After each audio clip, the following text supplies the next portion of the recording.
Good morning to all of you. Clean slate पे आपका स्वागत है। आज की हमारी जो क्लास है, टॉपिक है 1857 की क्रांति, रिवोल्ट ऑफ 1857। ये जो टॉपिक है लगभग हर एग्ज़ाम में आता ही रहता है, सभी एग्ज़ाम के सिलेबस का पार्ट है और इसीलिए आज हम इस टॉपिक को बिल्कुल डिटेल में पढ़ने वाले हैं। हम हमेशा की तरह इसके फैक्ट्स को, 1857 की क्रांति, ये जो घटना है, इसके फैक्ट्स को कवर करेंगे ही, साथ में इस पूरी स्टोरी को जानेंगे हम। आखिर कहानी क्या है, क्योंकि अभी जो एग्ज़ाम का पैटर्न चल रहा है, जो क्वेश्चन पूछे जा रहे हैं वो फैक्ट्स पे कम और जो डीप नॉलेज रखने वाली लैंग्वेज जो है उस पे बेस्ड क्वेश्चन ज़्यादा पूछे जा रहे हैं। तो बहुत बार क्या होता है कि 1857 के फैक्ट तो हम याद कर लेते हैं, लेकिन लैंग्वेज बेस्ड क्वेश्चन आता है तो हम डील नहीं कर पाते वहाँ पे। तो इसीलिए इसको पूरा कहानी के माध्यम से समझेंगे हम, और हमेशा ही हमारा एक्चुअल में पैटर्न यही रहने वाला है। सभी टॉपिक्स जो भी हम पढ़ेंगे, एक स्टोरी बेस्ड एक कहानी हम फॉर्म करेंगे इसकी माइंड के अंदर। तो स्टार्ट करते हैं 1857 की क्रांति को हम शुरू करते हैं। तो सबसे पहले हम जानेंगे कि 1857 की क्रांति के कारण क्या थे, वो हम देखते हैं, क्यों इतनी बड़ी घटना हुई। और सबसे पहले चलिए देखते हैं कौन कौन से कारण हैं, उसके बाद हम देखते हैं कौन कौन से वर्ग के लोगों ने इसमें हिस्सा लिया है, वो चीज़ें, और कौन सी जगह से इस क्रांति का नेतृत्व किया है, किस जगह के लोगों ने नेतृत्व किया है और किस तरह ये पूरे भारत में फैली। हम ये सारे, या फिर उत्तर भारत से सघनता से जो फैली, इंटेंसिटी के साथ फैल रही थी, वो उसके पीछे क्या रीज़न थे। और इसके बाद हम देखेंगे कि अंग्रेज़ों ने इस क्रांति का दमन किस प्रकार से किया, और अंत में हम जानेंगे आखिर क्या इस क्रांति के परिणाम रहे हैं, वो चीज़ें।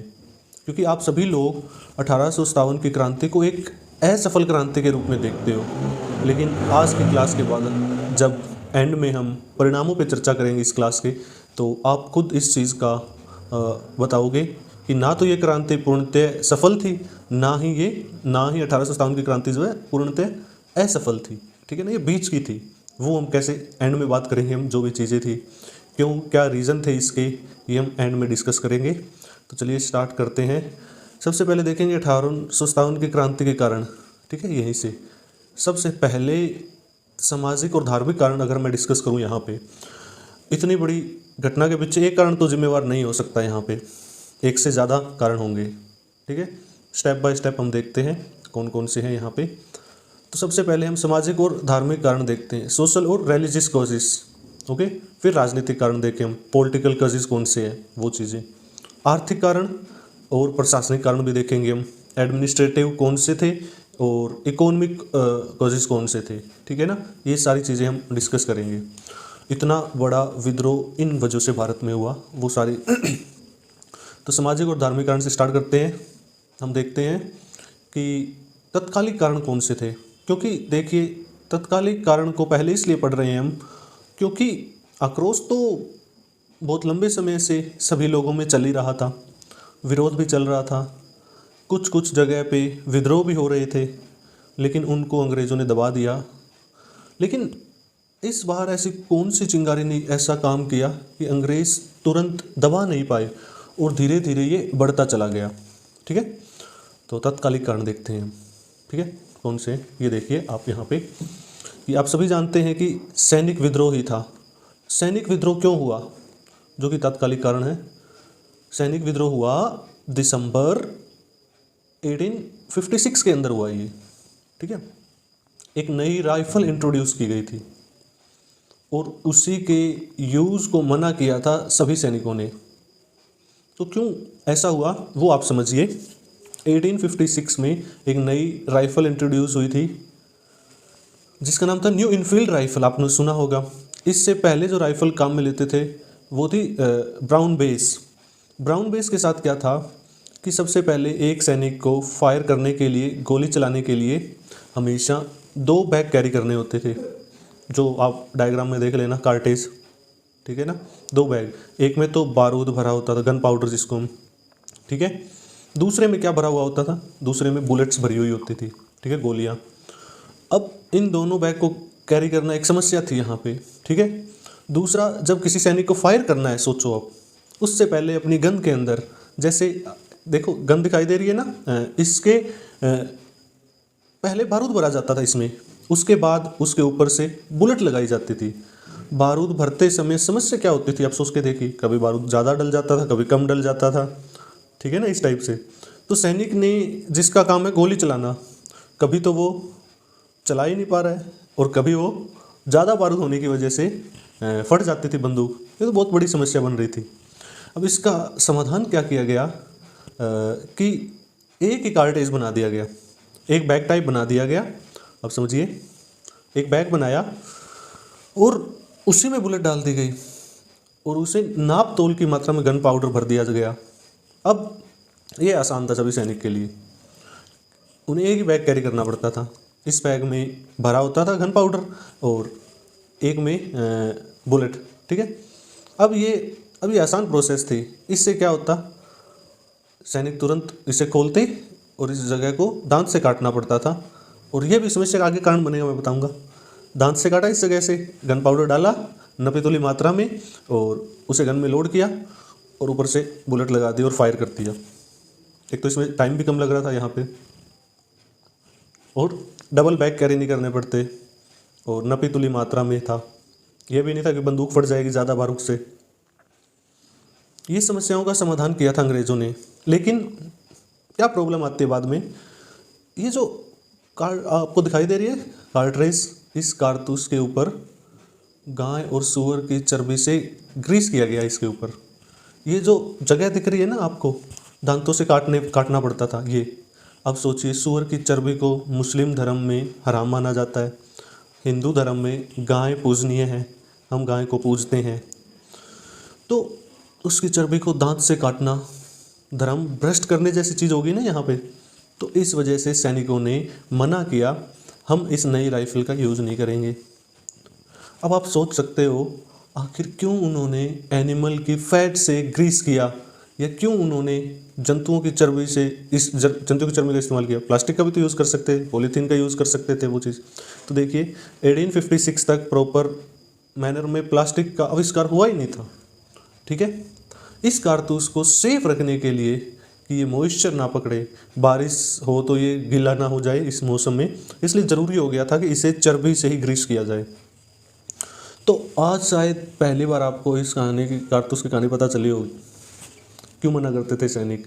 ये तो सभी जान पा रहे थे, गाय और सूअर की चर्बी लगी होती थी, सैनिकों का धर्म भ्रष्ट होता था, ये चीज़ें, और दांत से काटने के लिए मना करते थे। लेकिन ये कार्ट्रिज क्यों इंट्रोड्यूस किया गया, पता चला आपको फर्स्ट टाइम। तो चलिए, ये काम तो किया गया था अंग्रेज़ों के द्वारा सुविधा के लिए, लेकिन उनकी सबसे बड़ी दुविधा बनती जा रही थी। सैनिकों ने इसको यूज़ करने से मना कर दिया और इस तरह शुरुआत हुई थी इस विद्रोह की। एक छावनी में मना किया, दूसरी में किया, तीसरी में किया, इस टाइप से करते करते हम देखेंगे मेरठ से इस क्रांति की शुरुआत हुई थी। तो ये तो था हमारा एकमात्र तात्कालिक कारण, ठीक है। एक कारण को जान चुके हैं हम अभी तक, कारतूस के गन के उपयोग को मना किया, और ये बना तात्कालिक कारण, ठीक है। अब हम जानते हैं बैकग्राउंड में क्या चल रहा था, थोड़ा सा जानते हैं। दीर्घकाल से क्यों लोगों के, शासकों ने, किसानों के अंदर, शासकों में या कलाकारों के अंदर, ठीक है ना, आर्टिस्ट जो होते हैं, इन सभी के अंदर क्यों आक्रोश चल रहा था। क्योंकि 1857 की क्रांति में सिर्फ सैनिकों ने भाग नहीं लिया था, 1857 की क्रांति में शासक वर्ग ने भी हिस्सा लिया, किसानों ने भी हिस्सा लिया, जमींदारों ने हिस्सा लिया, और पार्टिसिपेट किया कलाकारों ने, व्यापारी वर्ग ने। उनमें किस बात का गुस्सा था, वो क्यों आक्रोशित थे, ठीक है। जब विद्रोह शामिल हुआ तो सब तो शामिल हुए ही थे, तो उस कारण को हम देख लेते हैं। चलिए, क्या बनेगा देखिए यहाँ पे। अब हम आते हैं कि कौन से कारण, एक बार देखते हैं कौन से कारण चले आ रहे थे, ठीक है। सामाजिक और धार्मिक पॉइंट पे आते हैं जो हमने डिस्कस किया। समाज और धर्म में क्या समस्याएं ईस्ट इंडिया कंपनी द्वारा या अंग्रेज अधिकारियों द्वारा कौन सी समस्याएं पैदा की जा रही थी कि सब लोग आक्रोशित हो रहे थे। तो धार्मिक कारण में और सामाजिक कारण में हम देखते हैं सती प्रथा का अंत 1829 में। दूसरा, बाल विवाह पे रोक, ये भी 1829 में हो चुकी थी। और इसके अलावा हिंदू पुनर्विवाह अधिनियम 1856 में और नस्ल के आधार पर भेदभाव। अब इनको हम थोड़ा सा डिटेल में समझते हैं, क्योंकि आपको 1857 की क्रांति पढ़ने के साथ साथ पूरी कहानी पता होनी चाहिए, और उस कहानी को पढ़ते समय एक फॉर्मेट सेट हो जाएगा आपके दिमाग में, और कुछ और फैक्ट्स भी क्लियर हो जाएंगे। देखिए, सती प्रथा का अंत राजा राम मोहन राय के प्रयास से हुआ था और विलियम बेंटिक के प्रयास से हुआ था। एक एक्ट बनाया गया था ना, ठीक है। एक्ट से हमारे समाज के लोगों को, या रूढ़िवादी परंपरा जो थी, हम सोच के देखें एक बार, उनके पेट में दर्द क्यों हो रहा था, ये जानना बहुत ज़रूरी है। कारण समझिए, आज के समय में आपको लग रहा होगा कि सती प्रथा का अंत तो एक बहुत अच्छा स्टेप था अंग्रेज़ों के द्वारा।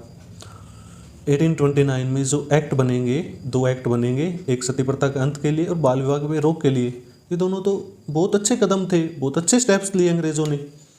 तो इससे आक्रोशित क्यों हो रहे थे, वो बात हम समझते हैं, ठीक है। कि हमारे जो रूढ़िवादी परंपरा को मानने वाले लोग थे, उन्हें क्या लग रहा था, ये अंग्रेज़ एक्ट बनाकर, कानून बनाकर हमारे धर्म को नष्ट करना चाह रहे हैं। उनके मन में तो ये चल रहा था। ऐसे ही कोई काम नहीं हो जाता, ऐसे ही घटना घटित नहीं हो जाती, उसके पीछे कुछ कारण होते हैं, ठीक है।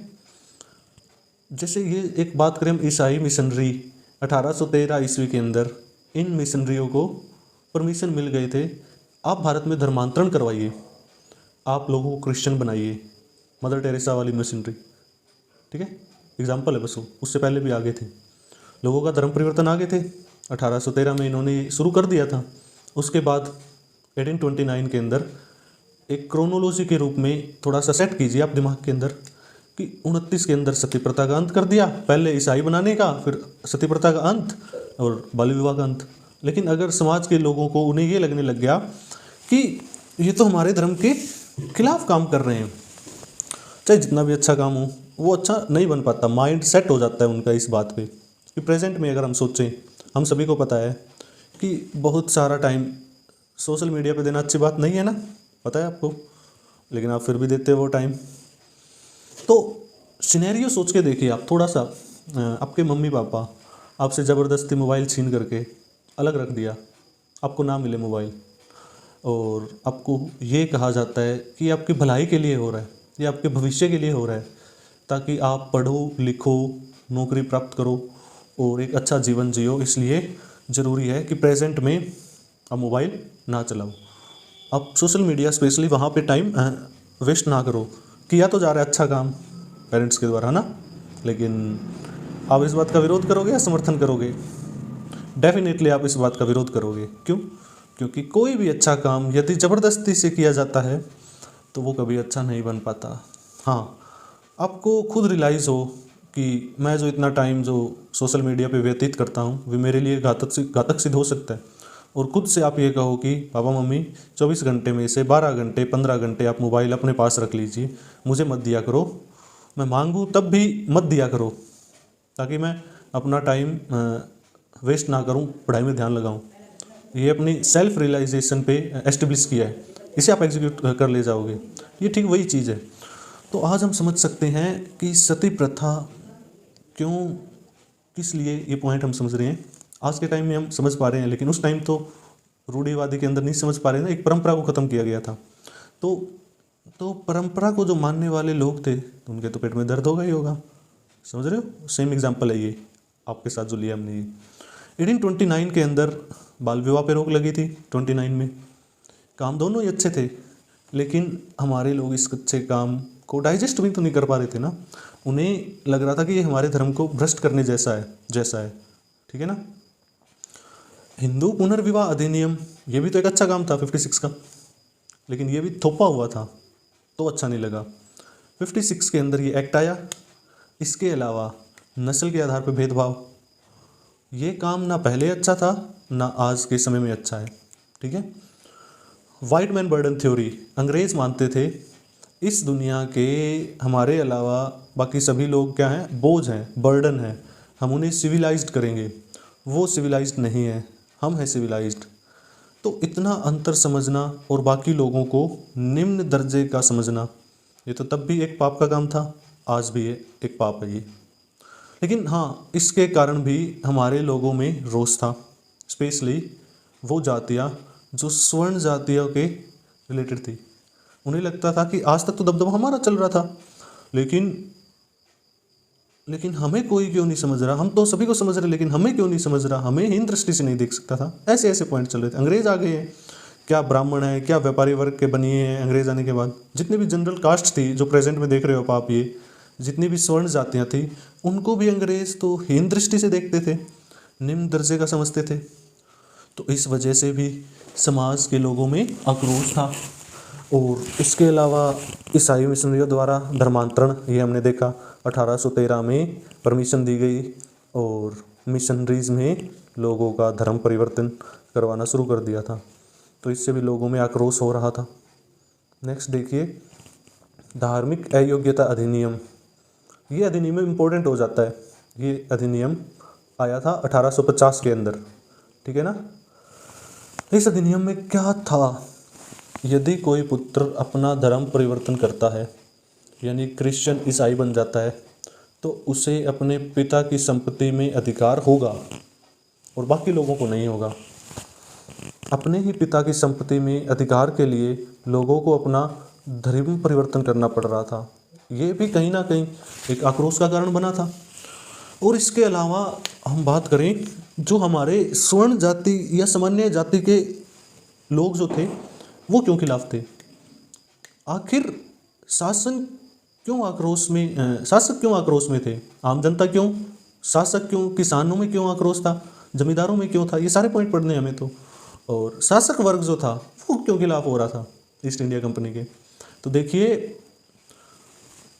एक सिद्धांत डॉक्ट्राइन ऑफ लैप्स 1848 में डलहौजी लेकर आया था इसको, ठीक है ना, व्यक्तिगत सिद्धांत हम जिसको कह सकते हैं। 1848 के अंदर डलहौजी लेके आया था व्यक्तिगत सिद्धांत, ठीक है, डॉक्ट्राइन ऑफ लैप्स, ठीक है। क्यों लेके आया था ये पॉइंट समझिए आप। 1757 में, थोड़ा सा पीछे चलते हैं हम, ठीक है, इजी हो जाएगा ये पॉइंट। 1757 ईस्वी के अंदर हम सभी को पता है प्लासी का युद्ध हुआ था। प्लासी के युद्ध के बाद जो ईस्ट इंडिया कंपनी सिर्फ व्यापार के लिए भारत में आई थी, उसने अब राजनीतिक हस्तक्षेप शुरू कर दिया था। इस युद्ध के बाद में पॉलिटिकल पावर भी गेन करती जा रही थी कंपनी अब धीरे धीरे। और 1848 आते आते ऐसे ऐसे कानून नीतियाँ लाने लगे कि जिससे इनका चित्र भारत में बढ़ता चला जाए। इस नीति को लाने के पीछे ये रीज़न था कि और क्षेत्रों को खुद में शामिल करना चाह रहे थे। ईस्ट इंडिया कंपनी चाह रही थी कि हमारा ज़्यादा से ज़्यादा विस्तार हो, ताकि हम ज़्यादा से ज़्यादा मुनाफा कमा सकें, ज़्यादा से ज़्यादा व्यापार बढ़ा सकें। तो ये एरिया एक्वायर करने में लग गए थे यहाँ पे। अब इन्होंने क्या किया, काफ़ी नीतियाँ लेके आए। जैसे इसी के तहत थी वेलेंजली की सहायक संधि, सुना है ना आपने। इन संधियों को हम दोबारा भी पढ़ेंगे, क्रोनोलॉजी में पूछ लिया जाता है ये। वेलेंजली नाम दे दिया, डलहौजी नाम दे दिया, एक दो नाम और दे दिए और उनके साथ लिख दिया सहायक संधि, व्यक्तिगत सिद्धांत। मैच करवाना है कौन सा सिद्धांत किसने दिया था। तो इसको याद करने का सटीक अप्रोच क्या रहती है कि आप जब भी सहायक संधि बोलो, आप तुरंत उसे एक लाइन में यही पूरा कियो कि वेलेंजली की सहायक संधि, डलहौजी की व्यक्तिगत नीति, ठीक है, इकट्ठा बोला करो। एग्ज़ाम हॉल में जब आपके सामने आएगा तो कंफ्यूज नहीं होगे आप कभी भी, क्योंकि आपके न्यूरॉन वाला पैकेट ओपन होगा, वेलेंजली की सहायक संधि, और पूरी स्टेटमेंट को बार बार रिपीट करते हो तो वही चीज़ वहाँ आपके माइंड से निकल के आएगी, ठीक है ना। ये चीज़ थोड़ा सा फोकस करना इस बात पे, टिक करोगे। इस वजह से सही ऑप्शन को आप ऐसे याद रखा करो, वेलेंजली की सहायक संधि के नाम पे याद रखो, पूरी लाइन याद रखो बस आप। और इस संधि में होता क्या था वो देख लो आप, कि ईस्ट इंडिया कंपनी की भारत के शासकों के साथ एक सहयोग संधि की जाती थी, लेकिन उसकी शर्तें कुछ ऐसी थी जिससे हमारे शासकों की स्वतंत्रता तो पूरी तरह समाप्त हो जाती थी। ये हम जब 1757 के बाद का मॉडर्न इंडिया का पार्ट है उसको जब हम कवर करेंगे तब हम इन सारी संधियों को डिटेल में भी पढ़ेंगे। अभी आपको क्या याद रखना है, बस 1857 की क्रांति में शासक वर्ग ने हिस्सा क्यों लिया वो पॉइंट हम कर रहे हैं। क्यों वो ईस्ट इंडिया कंपनी के विरोध में थे? इसका मुख्य कारण था वेलेंजली की साइक्स संधि, क्योंकि इससे हमारे शासकों को कोई भी फायदा नहीं हो रहा था, उनके मन में आक्रोश चल रहा था। ठीक है, फिर भी इसमें तो आक्रोश कम था, और ज़्यादा कहाँ बढ़ा? डलहौजी की व्यक्तिगत नीति के साथ बढ़ा। कोई शासक यदि उसका उत्तराधिकारी नहीं है और मान लेते हैं राजा की मृत्यु हो गई है, तो सोचिए कोई अपना उत्तराधिकारी गोद भी नहीं ले सकता, यानी वो शासक जो उसका वंश वहीं पे समाप्त हो गया। इससे तो हमारे शासक वर्ग में और आक्रोश बढ़ गया था। इतना ही नहीं, 1848 में व्यक्तिगत के सिद्धांत के संबंध में इन्होंने इतनी जगहों को खुद में शामिल कर लिया। सबसे पहले 1848 में, ठीक है, क्या किया इन्होंने? सतारा शामिल कर लिया, और 1849 के अंदर जैतपुर को भी शामिल कर लिया। 1852 में इन्होंने उदयपुर को भी शामिल कर लिया। 53 के अंदर झांसी को, और 54 में नागपुर को अपने कंट्रोल में ले लिया।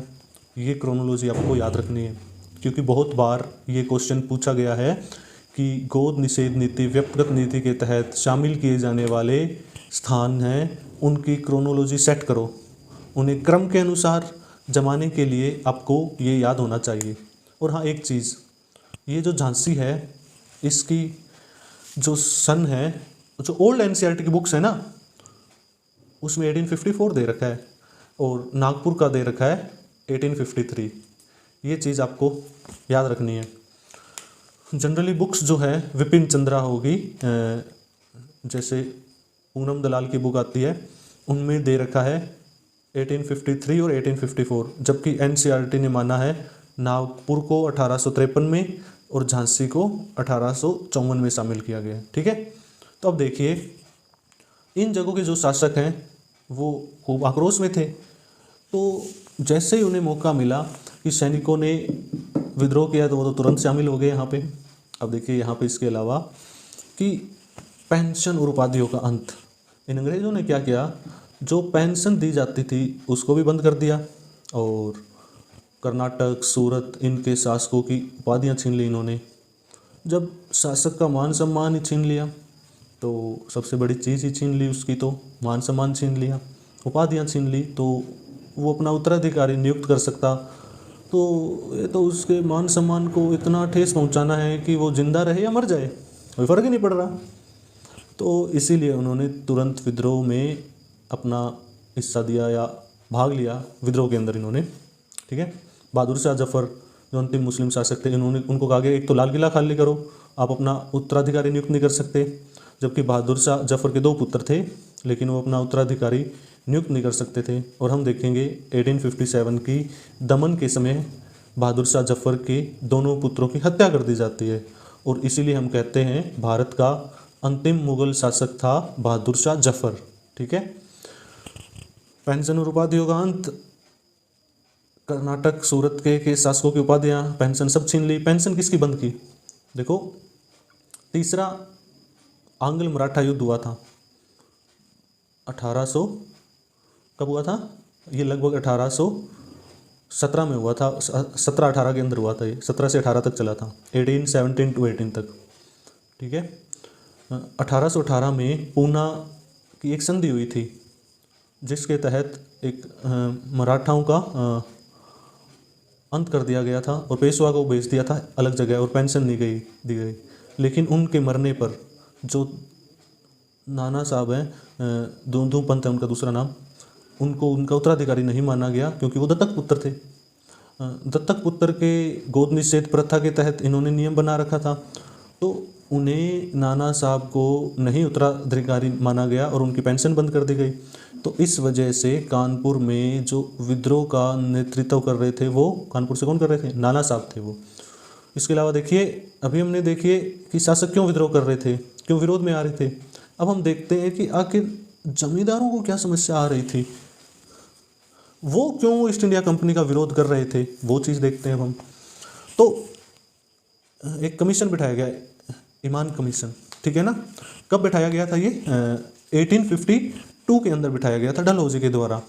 इन्होंने जांच के बाद, इस कमीशन की जांच के बाद लगभग 20 से 21 हज़ार जागीरदारों को उनकी जागीरों को जब्त कर लिया। सोचिए, किसी जमींदार की जागीरदारी जब्त हो जाए, उस जमींदार के लिए ना तो आर्थिक पोषण के लिए कोई ऑप्शन है, प्लस में उसका मान सम्मान और चला गया। तो सोचिए, ये इतने जमींदार तो तुरंत खिलाफ हो जाएंगे ईस्ट इंडिया कंपनी के, क्योंकि 1852 में इस इमाम कमीशन ने ऐसी मानहानि की है इन जमींदारों की। इस वजह से इमाम कमीशन एक बड़ा कारण रहा ईस्ट इंडिया कंपनी के खिलाफ। जमींदारा वर्ग भी हो गया इसके खिलाफ, वो भी चाहते थे कंपनी वापस चली जाए, अंग्रेज़ यहाँ से चले जाए। 1857 की क्रांति में इन लोगों ने भी पार्टिसिपेट किया। तो अब हम देखते हैं जो हमारे सैनिक थे वो कैसे थे। बंदूक और कारतूस से मुंह को काटना है, कार्ट्रेज को इस टाइप से भरना है, क्या इसी वजह से थे क्या खिलाफ? नहीं, वो बहुत लंबे समय से परेशान हो रहे थे और उनके मन में बहुत ज़्यादा आक्रोश चल रहा था। वो बार बार जाहिर भी करते थे। देखिए, 1757 के प्लासी के युद्ध से लेकर के 1857 की क्रांति होने तक, इन 100 सालों में कम से कम भारत में अलग अलग जगह अलग अलग वर्ग के लोगों के द्वारा 200 से 250 विद्रोह किए गए थे टोटल। ऐसा नहीं है कि अंग्रेज़ों का ये पहला विरोध हमने किया था, नहीं। इन 100 सालों में कम से कम 200-250 विद्रोह हो चुके थे टोटल।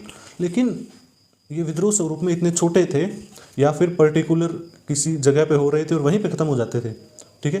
तो अंग्रेज़ों द्वारा इनका दमन करना बहुत ईजी टास्क था इनके लिए। तो इन टास्क को इन्होंने दबा दिया। लेकिन 1857 के विद्रोह को तुरंत नहीं दबा पाए, इसलिए इसे प्रथम स्वतंत्रता संघर्ष 57 वाले को ही हम कह सकते हैं, ठीक है। तो कहीं ना कहीं ऑप्शन में ये भी तो दिया जा सकता है 1757 से 58 के बीच में 100 साल पूरे हो गए हैं। तो ये मतलब एक मिथ कहानी या किंवदंती कह सकते हैं, वो चल रही थी कि 100 साल के बाद ईस्ट इंडिया कंपनी भारत से चली जाएगी, इतना बड़ा विद्रोह होगा कि ये चली ही जाएगी।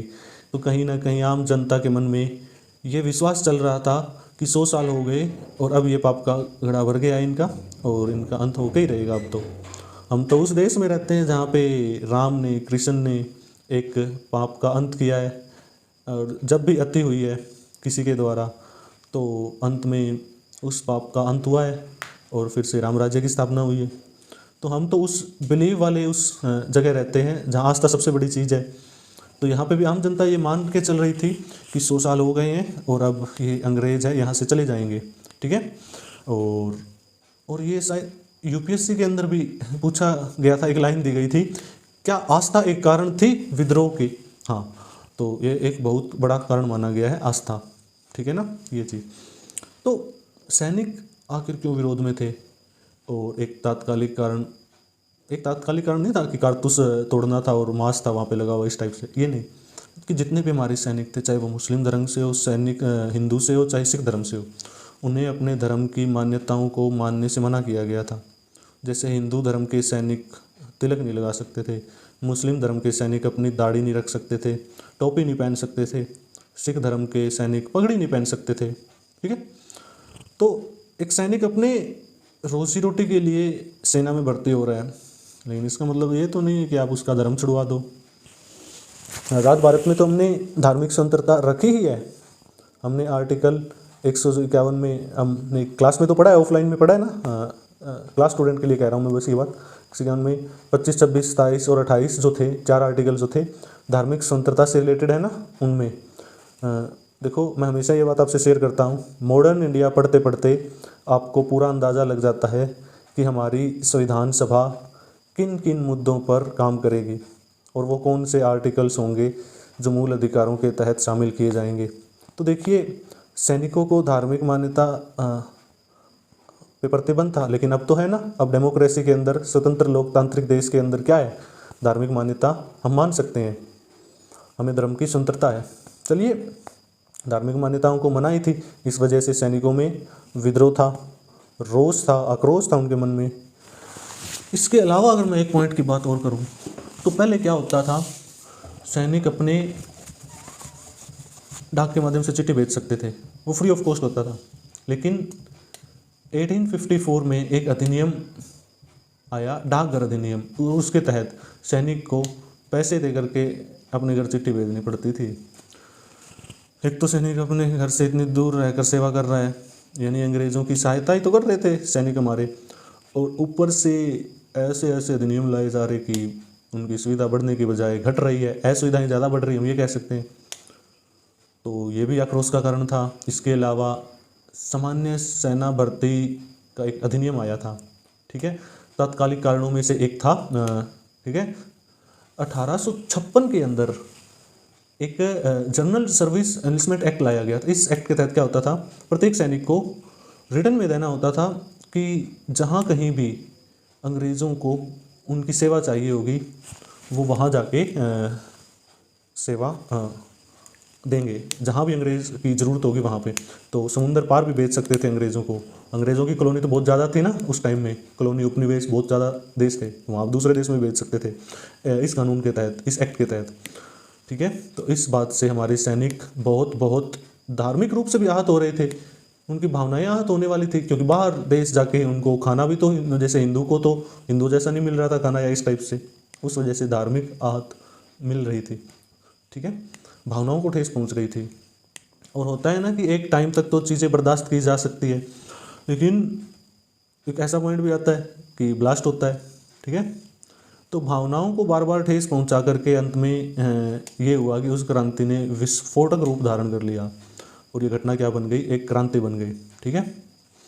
तो समुंदर पार भेजना धर्म भ्रष्ट करने जैसा था, और क्योंकि इस अधिनियम के तहत ये भी कहा गया कि जो हमारे सैनिक थे पहले उन्हें कुछ भत्ते दिए जाते थे, ठीक है, कि अगर सिंध के एरिया में जा रहे हैं, पंजाब से अपनी सेवा दे रहे हैं, तो उन्हें भत्ते दिए जाते थे, ठीक है, जिसको हम टीडीए कहते हैं ना आज के टाइम में, हम वो उस टाइम देते थे, लेकिन उनको भी बंद कर दिया गया इस एक्ट के तहत, ठीक है।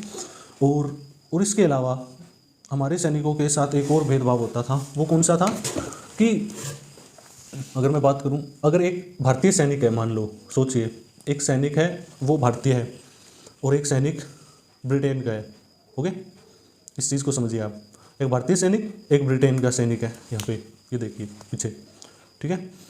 अब भारत के सैनिकों को ज़्यादा से ज़्यादा ऊपर से ऊपर सूबेदार का पोस्ट दिया जा सकता था, बस उससे ऊपर कभी प्रमोशन नहीं होता था उनका, ठीक है, भारत के सैनिकों का।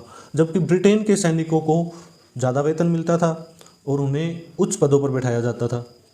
और इवन मैं बात करूं, एक भारत का सैनिक और एक ब्रिटेन का सैनिक यानी सेम रैंक पे भी हैं, तब भी क्या होता था, उनके वेतन में फ़र्क होता था, ज़्यादा वेतन मिलता था। किसको भत्ते किसको दी जाती थी, सुविधाएं किसको दी जाती थी, भारतीय सैनिकों को कम दी जाती थी, ब्रिटेन वाले को ज़्यादा दी जाती थी। ये कारण भी था कि इतनी सेवा देना, इतना बलिदान देना, परिवार से दूर रहना, सब कुछ करने के बाद भी आपको डिस्क्रिमिनेशन का सामना करना पड़ रहा है, इतनी भेदभाव हो रहा है, ये भी एक आक्रोश का बड़ा कारण था, ठीक है। तो अब ये तो हमने देख लिया कारण। आई होप ये स्टोरी आपके दिमाग में बन चुकी है, क्लियर हो रही है यह स्टोरी, क्यों शासक खिलाफ थे, क्यों जमींदार, क्यों किसान, क्यों सैनिक, किन किन जितने भी, क्यों कलाकार खिलाफ थे, क्यों व्यापारी वर्ग, और देख लेते चलो हम, ठीक है, व्यापारी वर्ग क्यों खिलाफ था। उनका भी एक पॉइंट ये था कि व्यापारी वर्ग को किस चीज़ से मतलब होता है, बताओ, कि व्यापार बढ़िया चलना चाहिए बस, क्या, ठीक है ना ये चीज़। लेकिन हो क्या रहा था, भारत का जो बाजार था वो भरा पड़ा था ब्रिटेन में बनी वस्तुओं से, क्योंकि औद्योगिक क्रांति भी तो हो चुकी है ना वर्ल्ड लेवल पे, और ब्रिटेन में निर्मित वस्तुओं को भारत में लाया जाता, उस पर कोई इम्पोर्ट टैक्स नहीं लगता था, इम्पोर्ट टैक्स आयात कर, लेकिन भारत में बनी वस्तुओं के लिए निर्यात कर लगाया जाता था, एक्सपोर्ट टैक्स लगता था। तो सोचिए यदि कोई व्यापारी अपनी वस्तुओं को ब्रिटेन में बेचना चाहता है तो उसे तो टैक्स देना पड़ेगा, ठीक है। तो सोचिए जो गुड्स जब तक ब्रिटेन में पहुंचेगा तो इतनी कॉस्टली हो जाएगी कि कॉस्ट इफेक्टिव नहीं रहेगी, और कॉस्ट इफेक्टिव नहीं रहेगी तो उसे कौन खरीदेगा, क्यों खरीदना चाहेगा कोई भी व्यक्ति। जबकि ब्रिटेन में बनी वस्तुएं जो भारत में बाजार में आ रही थी, बिक रही थी, वो सस्ती दरों पे बिक रही थी। तो एक बात सोचिए कि इस बात से व्यापारी वर्ग को तो कितना घाटा हो रहा था कि वो आक्रोश में तो आएंगे ही आएंगे, क्यों, उनकी तो रोजी रोटी का सवाल हो गया था। और दूसरा कलाकार जो थे, आर्टिस्ट, वो क्यों गुस्से में था, वो देखो, उसका भी एक रीज़न था। देखिए कि आर्टिस्ट को अगर मैं बात करूं यहाँ पे, सबसे पहले एक तो राजा से संरक्षण मिलता था, क्योंकि ये दरबार में या इसके अलावा राजघराने के परिवार के लोगों के लिए कुछ ना कुछ वस्तुएं बनाते थे। तो इनको एक आमदनी होती थी राज परिवार से। और दूसरी आमदनी होती थी कि बाज़ार में अगर ये वस्तु बेचते हैं ना तो आराम से धन कमा लेते थे। बाज़ार से पैसे मिल जाते थे और एक राज परिवार से मिल जाते थे इनको पैसे, ठीक है ना। और जैसे ही हमारे शासकों की स्वतंत्रता छीन ली गई और उनके एरिया को ईस्ट इंडिया कंपनी ने अपने साम्राज्य में ले लिया या अपने अधीन कर लिया, तो एक तो राज परिवार को शरण देना, सपोर्ट करना बंद कर दिया आर्टिस्ट को, और बाज़ार में इनकी वस्तुएं नहीं बिकती क्योंकि वो कंपैरेटिव महंगी होती थी। ब्रिटेन में बनी सामान जो था वो सस्ता होता, तो इस वजह से इन्हें भी बहुत कुछ झेलना पड़ा था इन सब नीतियों के तहत, ठीक है। तो आर्टिस्ट भी खिलाफ, व्यापारी वर्ग भी खिलाफ, समझ आ गई ये बात, ठीक है। इस टाइप से थी ये चीज़ें। और किसानों में रोष क्यों था? किसानों का क्या पॉइंट है? क्योंकि अंग्रेज़ों ने एक तो स्थायी बंदोबस्त प्रणाली के बारे में सुना है ना आपने, वो थी ना यहाँ पे स्थायी बंदोबस्त प्रणाली, एक तो ये था। और एक इसके अलावा रैयतवाड़ी सिस्टम भी आपने सुना है ना, रैयतवाड़ी, डिटेल में पढ़ेंगे हम रैयतवाड़ी क्या था, इस टाइप से स्थायी बंदोबस्त क्या था, ये सारी हम डिटेल में पढ़ने वाले हैं, ठीक है। एक था महलवाड़ी भी, ठीक है। 3 पॉइंट हम ले लेते हैं। सेटलमेंट तो किए गए थे इसलिए कि इससे कुछ फ़ायदा होगा ईस्ट इंडिया कंपनी को, और कुछ फ़ायदा होगा जमींदारों को, और कुछ फ़ायदा होगा किसानों को। ये माइंडसेट थ्योरी चल रही थी। लेकिन इन सेटलमेंट का रिजल्ट क्या निकल के आया कि किसानों पे तो डबल मार पड़ रही थी, और किसान अपनी उपज को बढ़ाने की बजाय उनके हाथ से अपनी ज़मीनें भी चली गई, और धीरे धीरे किसान इतने कंगाल हो गए कि जब जब भारत में अकाल पड़ा, अंग्रेज़ों के द्वारा या जमींदारों के द्वारा किसानों को कोई सहायता नहीं दी गई, ठीक है। और जब हम इन तीनों को पढ़ेंगे ना, इन तीनों पॉइंट्स को, तो बंगाल में कितना भयंकर अकाल पड़ा था वो पॉइंट भी हम पढ़ेंगे। तो किसानों पे तो डबल मार पड़ रही थी, तो किसानों को तो खाने के भी लाले पड़ गए थे। तो जो किसान अनाज पैदा करता है उसे खाने के लिए अनाज नहीं मिल रहा था, तो ऐसी बदतर हालत में किसान भी विद्रोह में तुरंत शामिल हो गया था, क्योंकि इनका शोषण कौन कर रहे थे? जमींदार, लैंडलॉर्ड्स और मनी लॉन्डर्स भी कर रहे थे, और ईस्ट इंडिया कंपनी भी कर रही थी। तो इन पे तो दोहरी, या हम कह सकते 3 तरफ से मार पड़ रही थी, ठीक है ना। तो किसान भी इसमें विद्रोह में शामिल थे। अब हमने ये देख लिए 2 कारण, ठीक है। शासक, आर्टिस्ट, सैनिक, इन सब के बारे में हमने देख लिया ना। व्यापारी वर्ग, किसानों ने, जमींदारों ने क्यों विद्रोह किया? इन सैनिकों ने तो किया ही किया, सैनिकों ने तो, ठीक है, बिगुल तो सैनिकों ने ही बजाया था, क्यों ये सब खिलाफ हो रखे थे। तो चलिए अब हम देखते हैं कि आखिर हमारी क्रांति कौन कौन सी जगह से इंटेंस शुरू हुई थी, यानी बहुत सघन थी, ठीक है। स्टार्ट करते हैं दिल्ली और मेरठ। मेरठ से तो क्रांति की शुरुआत हो चुकी थी। देखिए देखें ये क्यों हुई थी, ठीक है, एक बार एरिया देख लेते हैं। बरेली, लखनऊ, दिल्ली। लखनऊ राजधानी था अवध प्रांत का, अवध की राजधानी थी लखनऊ। पूरे अवध के अंदर अगर कोई क्वेश्चन इस टाइप से पूछा जाए 1857 की क्रांति, वो कौन सा एरिया, कौन सा प्रांत था जिसमें सबसे ज़्यादा सघनता नहीं, सबसे ज़्यादा विद्रोह हुआ था, या सबसे ज़्यादा नंबर ऑफ पर्सन ने पार्टिसिपेट किया था, वो था अवध। ये क्वेश्चन का आंसर होगा आपका। फैक्ट के रूप में भी याद रखना, कानपुर, पटना, इलाहाबाद, आरा, ग्वालियर, झांसी और सतारा। देखिए इसके अलावा बैरकपुर, ठीक है ना, यहाँ पे भी विद्रोह को देखेंगे। और मैप को दिखाने का पर्पज़ क्या है, देखिए सदन में हालांकि कर्नाटक में और सूरत, इनके शासकों की उपाधियाँ छीन ली गई थी अंग्रेज़ों द्वारा, लेकिन यहाँ पे इस क्रांति का कोई हमें स्वरूप देखने को नहीं मिलता है। यहाँ पे या कोई छोटा मोटा सेना में विद्रोह हुआ तो उसे तुरंत दबा दिया गया था अंग्रेज़ों द्वारा, ठीक है। इन्होंने लंबे समय तक इस क्रांति में हिस्सा नहीं लिया, या विरोध उस लेवल पे नहीं हुआ कि हम इन बाकी एरियाज़ को 1857 की क्रांति में गिने। तो अब आपको बेसिकली क्या दिखाई दे रहा है कि 1857 की क्रांति उत्तर भारत में ही सबसे ज़्यादा हुई थी। दक्षिण भारत में हमें लोकेशन देखने को नहीं मिल पा रही है इस मैप के अंदर। चैप्टर रटना नहीं है तुम्हें, आपको लोकेशन पता है तो ये ऑटोमेटिक अंडरस्टूड है ये चीज़ कि उत्तर भारत में क्रांति सबसे ज़्यादा थी, और उसमें भी यूपी और बिहार वाले एरिया में सबसे ज़्यादा। और यदि क्वेश्चन पूछा जाए कि इस 1857 की क्रांति का केंद्र क्या था, तो हम कहेंगे दिल्ली, दिल्ली के अंदर बना हुआ था। क्यों? क्योंकि मुगल बादशाह दिल्ली में ही तो था, और मुगल बादशाह को ही हमने पूरे भारत का पूरे शासक माना था। ठीक है, तो ये रही मैप की लोकेशन। एक बार पॉज करके भी आप देख लेना। ठीक है, क्योंकि मैप से लोकेशन माइंड में रहती है तो बहुत सारे क्वेश्चन से डील करना बहुत ज़्यादा आसान हो जाता है। इसीलिए मैं पूरी कोशिश करता हूँ कि हर स्लाइड में आपको मैप दिखाया जाए, बीच बीच में हर लेक्चर की 1-2 स्लाइड्स में, सॉरी। ठीक है, तो चलिए देखते हैं 1857 की क्रांति स्टेप बाय स्टेप शुरू कैसे हुई, और फिर हम 10 मई को शुरुआत क्यों मानते हैं, ये पॉइंट समझते हैं। तो क्रांति की शुरुआत जो है वो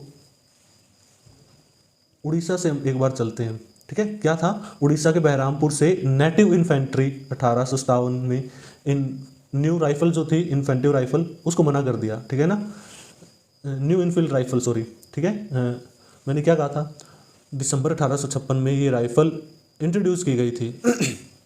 बहरामपुर में 26 फरवरी 1857 को 19वीं नेटिव इन्फेंट्री थी, इसमें राइफल के यूज़ को, इसने राइफल के यूज़ से मना कर दिया। ठीक है, तो इस 19वीं नेटिव इन्फेंट्री को डिसमिस कर दिया अंग्रेज़ों ने, और ये जो विद्रोह था ना, यहीं पे दबा दिया गया यहाँ पे। ठीक है, क्लियर है ये पॉइंट?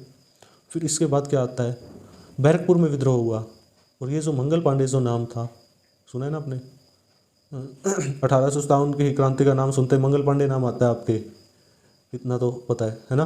दूसरा लक्ष्मीबाई, झांसी की रानी, ऐसे नाम तो छोटे बच्चे से भी पूछ लेंगे हम, तो वो 5th-6th स्टैंडर्ड में है तो वो भी बता देता है। 57 की क्रांति में मंगल पांडे, 57 की क्रांति, लक्ष्मीबाई रानी, ये नाम लेंगे ना। शहादत जो है ना, किसी किसी का बलिदान जो सच में इतना बड़ा होता है कि उसे सदियों तक याद किया जाएगा, है ना? यही बात होती है ना।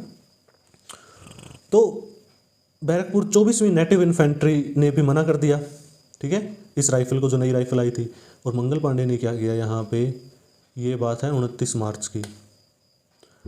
आपको तारीख ध्यान में रहती है तो ठीक है, लेकिन स्टोरी याद रहना ज़रूरी है। मेन कारण क्या है इसका, कि एग्ज़ाम को अगर आप थोड़ा सा भी समझ पा रहे हो ना, आप चाहे वो वनडे या PCS या कोई भी एग्ज़ाम हो, फैक्ट्स को कम पूछा जा रहा है, फैक्ट्स को तोड़ मरोड़ के उनके अंदर जो लैंग्वेज है उनके अंदर से क्वेश्चन निकाले जा रहे हैं। तो स्टोरी बेहतर तरीके से आपको अपने माइंड में फिट करनी है। ठीक है ना। 29 मार्च को मंगल पांडे ने क्या किया, 2 अंग्रेज़ अधिकारियों की हत्या कर दी। एक था लेफ्टिनेंट बाग और एक था मेजर सार्जेंट। इन दोनों की हत्या करने से अंग्रेज़ों को लगा कि ऐसे तो अंग्रेज़ों को लगा कि बड़ा स्वरूप ले लेगा, हम संभाल नहीं पाएंगे इस चीज़ को। तो अंग्रेज़ों ने लोगों में, सैनिकों में और सभी जगह की छावनियों में एक भय का माहौल कायम करने के लिए, सोचिए कि 29 मार्च को तो मंगल पांडे ने 2 अंग्रेज़ अधिकारियों की हत्या की है, और मात्र 8-9 दिन में ही 8 अप्रैल 1857 को मंगल पांडे को फांसी की सज़ा दे दी गई है। क्यों? क्योंकि ये अंग्रेज़ चाहते थे डर और भय का माहौल कायम होना बहुत ज़रूरी है, अदरवाइज़ हम भर्तियों का सामना नहीं कर पाएंगे, है ना। तो इसीलिए याद रखना, मंगल पांडे को 8 अप्रैल 1857 को फांसी की सज़ा दे दी गई थी। लेकिन उसके बावजूद फिर से विद्रोह हुआ। क्यों? एक चीज़ समझना आप, कि किसी सैनिक का धर्म भी भ्रष्ट हो जाए, किसी सैनिक को अपनी सेवा के बदले मान सम्मान ही ना दिया जाए, उसका शोषण किया जाए, उसे निम्न दर्जे का समझा जाए, तो उन सैनिकों के लिए क्या था, इस तरह की लाइफ से तो अच्छा है कि हम विद्रोह करके मर जाएं। तो मंगल पांडे की जो फांसी देके जो भय कायम करना चाह रहे थे ना, वो भय कायम नहीं हो पाया। क्यों? सोचिए कि मेरठ में 24 अप्रैल को 3rd नेटिव जो थी उसने भी विद्रोह कर दिया था। नेटिव कैवलरी, मतलब इस बार कैवलरी है, घुड़सवार, ठीक है ना। इन 90 लोगों ने यहाँ पे विद्रोह किया।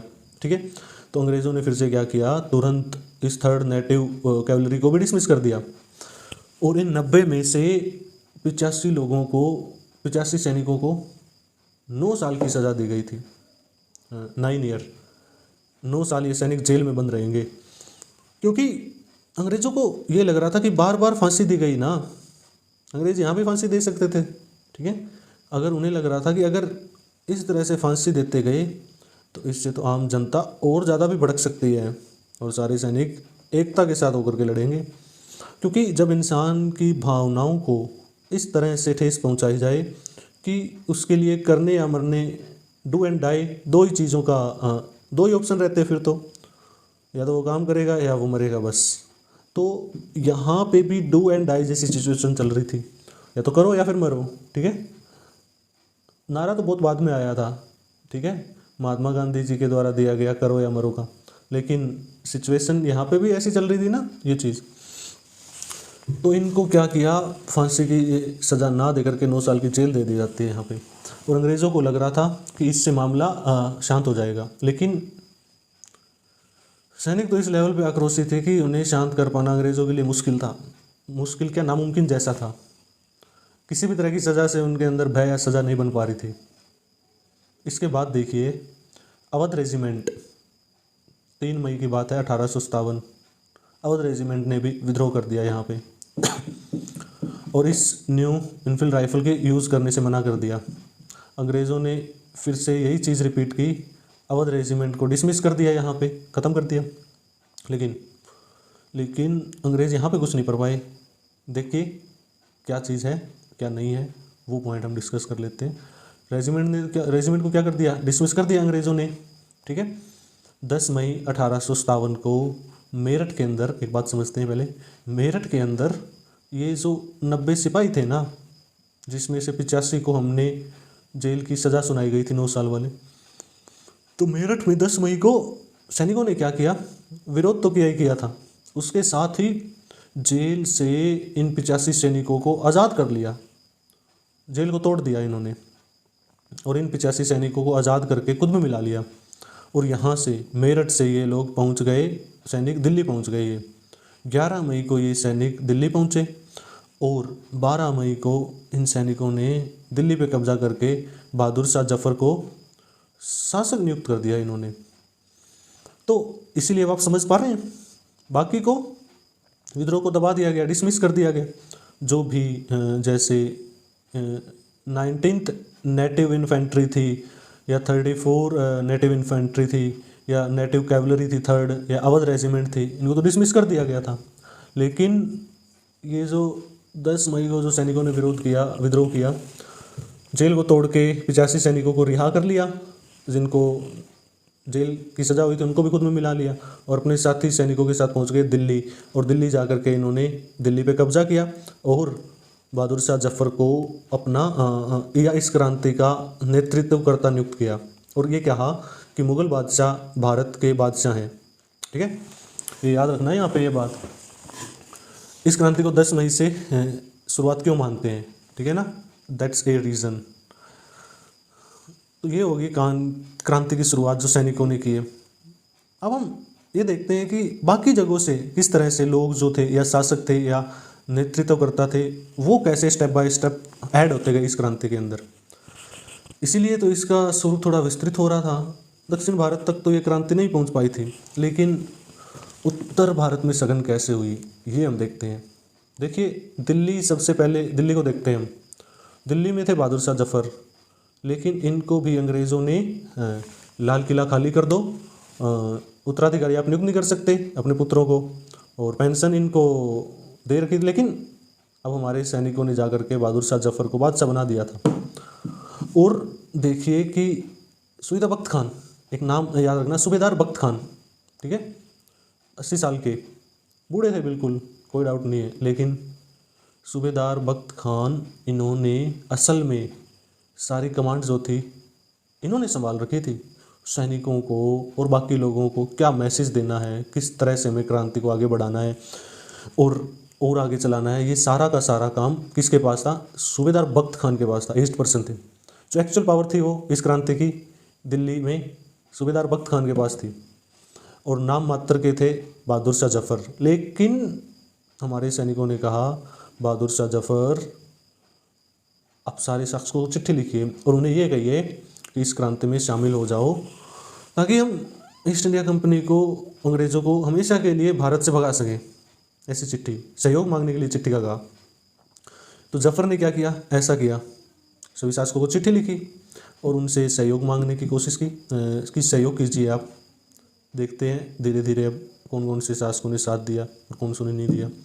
शासक वर्ग ऐसा नहीं है कि सभी शासकों ने साथ दिया था, विद्रोह के अंदर पार्टिसिपेट किया था, नहीं, बिल्कुल भी नहीं। जैसे ग्वालियर के सिंधिया हैं, या इसके अलावा भी बहुत सारे शासक ऐसे थे जो अंग्रेज़ों के प्रति लॉयल थे। उनकी वफादारी 1857 की क्रांति तक नहीं थी, वो 1947 हमारे आज़ाद होने तक भी अंग्रेज़ों के सहयोगी थे, उनके प्रति वफादार थे। क्योंकि कुछ पढ़ा लिखा वर्ग, एलिट क्लास जो थे, कुछ शासक जो थे, उनके हित से, उनके स्वार्थ सिद्ध हो रहे थे अंग्रेज़ों से, तो वो लगातार वफादार बने हुए थे। आज हमें इस बात पे बहुत गुस्सा भी आता होगा, है ना, कि काश भारत में तभी उसी समय सब लोग एकता के साथ लड़ते, मिलकर लड़ते, तो शायद भारत इतने लंबे समय तक अंग्रेज़ों का गुलाम नहीं रहता। लेकिन आज के सिनेरियो में पॉसिबल भी नहीं हो पा रहा है ना एक साथ होना। तो उस समय तो संसाधनों का भी अभाव था, कोऑर्डिनेशन भी नहीं था, सूचनाओं का भी अभाव था, सोशल मीडिया भी तो नहीं थे, हम ये कह सकते। तो देखिए आप, बख्त खान, सूबेदार का नाम रखना है बख्त खान का, सभी शासक शामिल नहीं थे, ये बात भी आपको ध्यान रखनी है। कौन कौन से शामिल थे वो भी आपको, लखनऊ से थे बेगम हज़रत महल, ब्रिटिश कादिर इनका जो बेटा था नवाब वाजिद अली शाह, और बेगम हज़रत महल का बेटा था ब्रिटिश कादिर, तो उत्तराधिकारी इनका था। तो अंग्रेज़ों ने अवध को उत्तराधिकारी के रूप में मिला नहीं पाए, डॉक्ट्राइन ऑफ लैप्स नीति के तहत तो ये अवध को शामिल नहीं कर पाए। तो इन्होंने क्या किया, 1856 में अवध पे एक क्रूर शासन का आरोप लगा करके इसे ईस्ट इंडिया कंपनी के क्षेत्र में शामिल कर लिया था। ठीक है, तो इस बात से अवध में भी विरोध था, आक्रोश था अंग्रेज़ों के प्रति। तो देखिए लखनऊ से नेतृत्व किया था किसने, हज़रत महल ने, बेगम हज़रत महल ने। उस समय ब्रिटिश कादिर अल्पायु था, ठीक है ना, इनका बेटा जो था ब्रिटिश कादिर अल्पायु था। लखनऊ राजधानी अवध प्रांत, ये पॉइंट भी याद रखना उस टाइम पे। इसके अलावा हमने क्या देखा है, पेशवा बाजीराव द्वितीय को 1818 ईस्वी में पूना समझौता के तहत मराठा संघ को समाप्त कर दिया गया, मराठा की शक्ति खत्म हो गई, और पेशवा बाजीराव द्वितीय को भेज दिया गया बिठौर, कानपुर के अंदर। और अब देखिए पेशवा बाजीराव द्वितीय को तो पेंशन तो दी जा रही थी, लेकिन जो इनका दत्तक पुत्र था नाना साहब, या इनका नाम एक याद रखना धोंदू पंत भी है। कई बार क्वेश्चन को लैंग्वेज में उलझाने के लिए पूछा जाता है, कानपुर से धोंदू पंत ने नेतृत्व किया, तो आप सोचोगे नाना साहब तो नाम दिया ही नहीं, धोंदू पंत कौन है, ठीक है ना, इस टाइप से ये इनका नाम था। तो इन्होंने दत्तक पुत्र होने के कारण नाना साहब को अंग्रेज़ों ने कभी पेशवा बाजीराव द्वितीय का उत्तराधिकारी माना ही नहीं। जब पेशवा बाजीराव की मृत्यु हो जाती है 1851 में इनकी मृत्यु हो जाती है, और इसके बाद में नाना साहब को पेंशन नहीं दी गई तो इस वजह से नाना साहब आक्रोश में थे। तो जिस वजह से इन्होंने आक्रोश में या विद्रोह में नेतृत्व किया इस जगह से। वर्तमान में एमपी में झांसी है ना, झांसी में क्या था, एक गंगाधर राव की विधवा पत्नी रानी लक्ष्मीबाई, इनका कोई उत्तराधिकारी भी नहीं था। तो इन्होंने एक चाइल्ड अडॉप्ट किया था जिसका नाम था दामोदर, ठीक है, लेकिन अंग्रेज़ तो डॉक्ट्राइन ऑफ लैप्स के तहत दामोदर को स्वीकार ही नहीं कर रहे थे, और इसीलिए झांसी को अपने अंडर में ले लिया था अंग्रेज़ों ने। इस वजह से रानी लक्ष्मीबाई खूब आक्रोश में थी, वो विरोध करना चाहती थी ईस्ट इंडिया कंपनी के खिलाफ।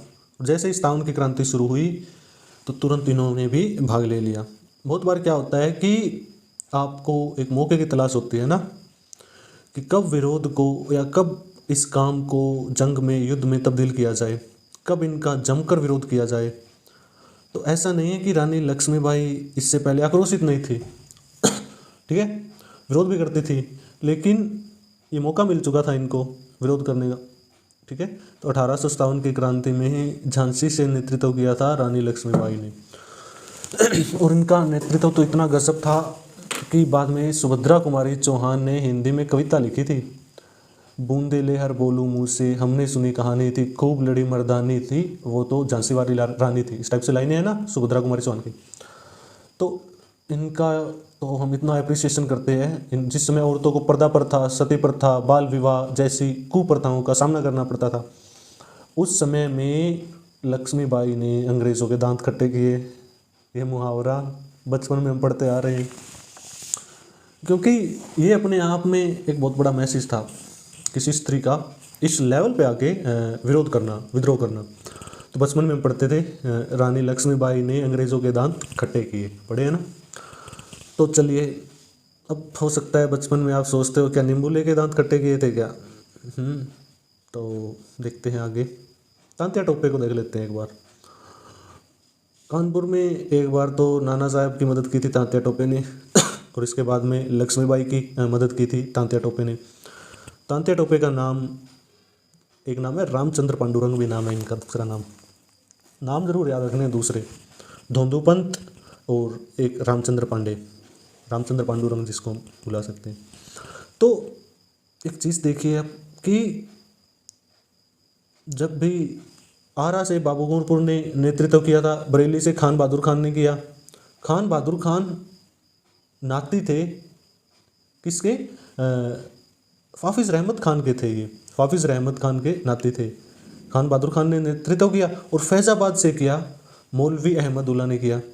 मौलवी अहमदुल्ला, इनके बारे में एक चीज़ याद रखना, ये बेसिकली तो मद्रास से थे, ठीक है।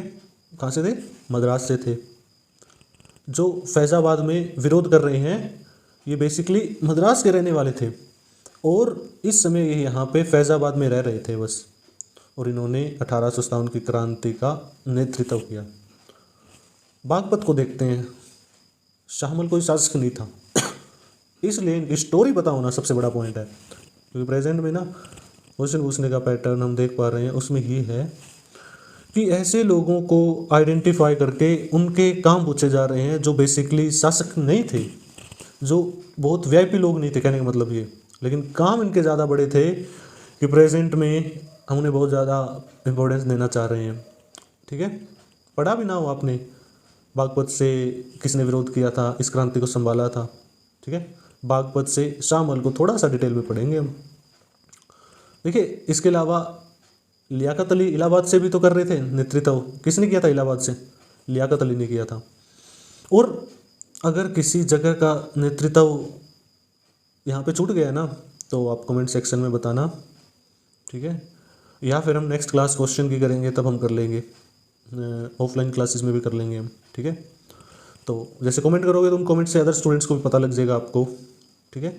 और इस पे बेस्ड एक क्वेश्चन क्लास भी हम रख लेंगे स्टूडेंट्स, इस पे बेस्ड क्वेश्चन 100 क्वेश्चन हम कर लेंगे, जिससे क्या होगा, आपका रिवाइज हो जाएगा। एक स्टोरी से रिलेटेड क्वेश्चन आंसरिंग हम करेंगे, एमसीक्यूज बेस्ड करेंगे हम। ये कारण क्या थे, आपका रिवाइज भी हो जाएगा और नाम भी नहीं भूलोगे और पैटर्न भी बना रहेगा। क्वेश्चनों भी हम पैटर्न डालेंगे हम, ठीक है। तो नेतृत्व पे बेस्ड क्वेश्चन भी हम 8 से 10 करेंगे, ठीक है, फिक्स क्वेश्चन। तो हमने ये देखा कि हमारे जो शासक थे उनकी समस्याएं क्या थी, उसके बाद हम उस घटना के परिणाम भी देखते हैं, ठीक है। तो किसी भी घटना को जिस एस्पेक्ट से पढ़ते हैं तो शायद उससे ज़्यादा और डीप नॉलेज की होती नहीं है, ये मोर देन इनफ है।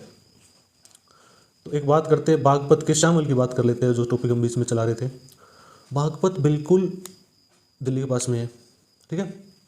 और बागपत में एक इरिगेशन डिपार्टमेंट था, अंग्रेज़ों के द्वारा बनाया गया। इरिगेशन, सिंचाई से रिलेटेड डिपार्टमेंट का एक बंगलो था। अब ये मानिए इस बंगलो पे शाहमल और उसके लोगों ने कब्जा कर लिया और शाहमल ने इस क्रांति में सपोर्ट दिया दिल्ली तक, बहादुर शाह जफ़र तक सपोर्ट दिया। और साथ ही एक नेटवर्क स्थापित किया कि जो जगह जगह से न्यूज़ इकट्ठा करके शाहमल तक पहुंचाएं, ताकि शाहमल इस क्रांति को और सफल बनाने के लिए ज़्यादा काम कर रहे थे ना ये, इस वजह से। और ये एक शार्प माइंडेड पर्सन था बहुत ज़्यादा। इन्होंने क्या किया, इस इरिगेशन डिपार्टमेंट के बंगलों पे कब्जा करके उसे एक न्यायालय के रूप में, या आप यूँ मान सकते हैं, वहाँ से ये जो गांव के लोग थे उनकी समस्याएं सुनने लग गए थे ये, और प्लस ये पढ़े लिखे थे। तो कहते हैं शाहमल ने 84 गांव के लोगों को रात रात भर घूम के, दिन में घूमना इसलिए भी मुश्किल था क्योंकि अंग्रेज़ भी इस क्रांति को और विस्तृत रूप होने से रोक रहे थे, और वो जहाँ कहीं उन्हें संदेह लग रहा था उसे पकड़ रहे थे, उसे या तो जेल में डाल रहे थे या उसे फांसी की सज़ा दे रहे थे, इस टाइप से। ठीक है, आगे बढ़ने से रोक रहे थे, कहने का मतलब ये है। तो शाहमल ने रात को जाके 84 गाँव में जाके घूम घूम कर रातों में जा जाके वहाँ के लोगों को अवेयर किया इस क्रांति के बारे में और उनसे सहयोग मांगा। आप 57 की क्रांति, इस क्रांति में शामिल हो जाइए ताकि हम अंग्रेज़ों को हमेशा के लिए भगा सकें भारत से।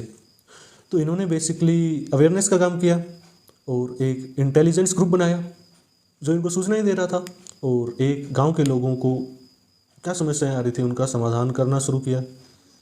और देखिए, उस समय आम जनता को सूचनाएं नहीं मिल पाती थी। अब आज के समय में तो आपके पास इंटरनेट है, मोबाइल आप रखते हो और किसी भी मैसेज को ऑल इंडिया क्या ऑल वर्ल्ड में भी न्यूज़ चल रही है तो आप तक तुरंत आ जाएगी एक मैसेज के थ्रू। लेकिन उस समय ये चीज़ें नहीं थी। बागपत है, यहाँ की आम जनता को लगने लग गया था कि अंग्रेज़ चले गए हैं, क्योंकि उन तक न्यूज़ नहीं पहुँच पा रही थी कि अंग्रेज़ कहाँ कहाँ दमन करते जा रहे हैं। ये न्यूज़ ही जब नहीं पहुँच पा रही थी तो वो क्या सोच रहे थे कि आम लोग सोच रहे थे कि अंग्रेज़ तो यहाँ से चले गए हैं, हमने उनको भगा दिया है। तो देखिए, शामल और इनकी टीम के जो लोग थे ना, इन्होंने पुल को तोड़ दिया, हर वो काम किया जिससे अंग्रेज़ इस विद्रोह को दबा ना सके, दमन ना कर सके। तो उसके बावजूद भी अगर हम बात करें, आप लोग सोच रहे गए थे चले गए, ठीक है, अब हमारा ही शासन है, इस टाइप से इन गांव के लोगों को लग रहा था ना। लेकिन शामल चीज़ों को मैनर में एग्जीक्यूट कर रहा था। ठीक है, किस टाइप से कर रहा था, यहाँ पे अंग्रेज़ों ने आक्रमण कर दिया और शामल को इतना दर्दनाक मृत्युदंड दिया कि इनके शरीर के टुकड़े टुकड़े कर दिए और इनके सिर को काट करके गांव के सरेआम घुमाया, गांव में सरेआम, ताकि लोगों में एक डर बन जाए कि अगर किसी और ने नेतृत्व करने का सोचा या किसी और ने अंग्रेज़ों के खिलाफ काम करने का सोचा तो उसका असर भी यही होगा। तो फिर से वो भय और आतंक का माहौल कायम करने के लिए शामल के सर को पूरे गांव में घुमाया गया। तो सोचिए, इनके शरीर के तो टुकड़े टुकड़े कर दिए, तो इतनी दर्दनाक मृत्यु दिया गया इनको ताकि फिर से लोगों में एक डर बना रहे, कायम किया जा सके डर को। ओके, अगर हम बागपत को देखें, 21 जुलाई 1857 में विमलेट ने ये काम कर दिया था। ठीक है, 10 मई को आगाज़ ही हुआ है, 10 मई को तो, और मई के बाद जून और जुलाई लगभग 2 महीने ही ये क्रांति चल पाई थी बागपत में तो, और उसे दबा दिया गया, दमन कर दिया गया इसका। तो अब हम देखते हैं कि इस विद्रोह को किस किस तरह से अंग्रेज़ों ने दमन किया। सबसे पहले दिल्ली का देखते हैं। 23 सितंबर 1857 को इस क्रांति का दमन किया और दमन करने पहुंचे कौन? जॉन निकोलसन और हडसन। लेकिन देखिए, आसान नहीं था दमन इतना, हमारे भी सैनिक भी खूब आक्रोश में थे, जम के लड़ रहे थे। जॉन निकोलसन मारा जाता है यहाँ पे, याद रखना, इस दमन में मारा गया जॉन निकोलसन। और हडसन ने क्या किया, दिल्ली में बहादुर शाह जफर के दोनों पुत्र और एक उन नाती को हत्या करके उनका सर लटका दिया ताकि लोगों में डर का माहौल कायम किया जा सके। तो इस तरीके से तो दमन कर दिया गया यहाँ पे। बहादुर शाह जफर में एक केस चलाया गया और उन्हें रंगून की जेल में भेज दिया गया, और वहाँ पे 1862 में बहादुर शाह जफर की मृत्यु हो गई, और इस तरह हमारा अंतिम मुगल बादशाह भी मर गया। ठीक है, 1857 में क्रांति का दमन किया गया, बहादुर शाह जफर को रंगून की जेल में भेज दिया गया, और वहाँ पे 1862 में उनकी मृत्यु हो जाती है। और बहादुर शाह जफर के दोनों पुत्र एक नाती को हडसन ने मार दिया था। ठीक है, इसके बाद देखिए आप, कानपुर कौन कर रहा था नेतृत्व? नाना साहब कर रहा था। और कानपुर में 6 दिसंबर 1857 को पॉलिन कैंपबेल के नेतृत्व में, अब ये ज़रूरी हो जाता है कि कानपुर में नेतृत्व कौन कर रहा था और उसका दमन किसने किया, दोनों ही चीज़ें आपको याद होनी चाहिए। नेतृत्व नाना साहेब कर रहे थे और दमन किया कॉलिन कैंपबेल ने। बड़ी सफलतापूर्वक इसका दमन कर दिया था कॉलिन कैंपबेल ने। ठीक है, नाना साहब जंगलों से छुपते छुपाते नेपाल पहुंच जाते हैं, और उसके बाद कभी भी उनके बारे में कोई तथ्य, कोई घटना, कोई प्रमाण हमारे पास नहीं है। नाना साहब का इतना ही पता है कि वो नेपाल चले गए थे, उसके बाद का कोई भी एविडेंस हमारे पास नहीं है। झांसी से लक्ष्मीबाई रानी लड़ रही थी और उनकी मदद कर रहे थे टांटिया टोपे। और जब नाना साहब भाग करके कानपुर से नेपाल चले गए थे, उस समय तांत्या टोपे झांसी आ गए थे और झांसी में उन्होंने लक्ष्मीबाई का सहयोग करना शुरू कर दिया था। तो पहले जो जून से पहले मार्च में भी हीरोज ने क्या किया था कि आक्रमण किया था, ठीक है, अंग्रेज़ों ने, लेकिन ग्वालियर पहुंच गए झांसी की रानी और तांत्या टोपे निकल के और ग्वालियर के जो सिंधिया थे वो इस क्रांति में अंग्रेज़ों के प्रति वफादार थे। ठीक है। तो उसके बाद 18 जून 1858 को पुनः आक्रमण किया, ठीक है ना। किसने किया? ह्यूज रोज ने, ठीक है, ह्यूज रोज ने। और जो तांत्या टोपे थे, तांत्या टोपे तो वहाँ से भाग जाते हैं, तांत्या टोपे तो बच के भाग जाते हैं और रानी लक्ष्मीबाई जो है वीरगति को प्राप्त कर लिया था, ठीक है। लखनऊ में बेगम हजरत महल, वो भी खूब शानदार तरीके से लड़ रही थी। एक था हेनरी हैवलॉक और जेम्स ओटम, ये 2 पर्सन थे। इस नेतृत्व को दबाने के लिए 2 लोग पहुंचे थे, दमन करने के लिए। ये दोनों के दोनों सफल नहीं हो पाए और बेगम हजरत महल ने इनको पराजित कर दिया। और इसके बाद मार्च 1858 में कोलिन कैंपबेल, कानपुर में कोलिन कैंपबेल जो है वो सफलतापूर्वक दमन कर देता है, विद्रोह का एंड करके आता है। तो एक्सपीरियंस भी था किस तरह किया जाता है। जब हेनरी हैवलॉक और जेम्स ओटम हार गए थे तो कैंपबेल पहुंचता है और इसने वहाँ पे कब्जा कर लिया, लखनऊ को भी खुद के अंडर वापस ले लिया। कब? जब मार्च 1858 के अंदर। इसके बाद बरेली को 1859 में, फैज़ाबाद को 1859 में, और हमने देखा बागपत को 21 जुलाई 1857 को ही वापस अधीन कर लिया था अंग्रेज़ों ने। तो इस तरह से हमारी क्रांति को दबा दिया गया, हमारे विद्रोह का दमन कर दिया गया था।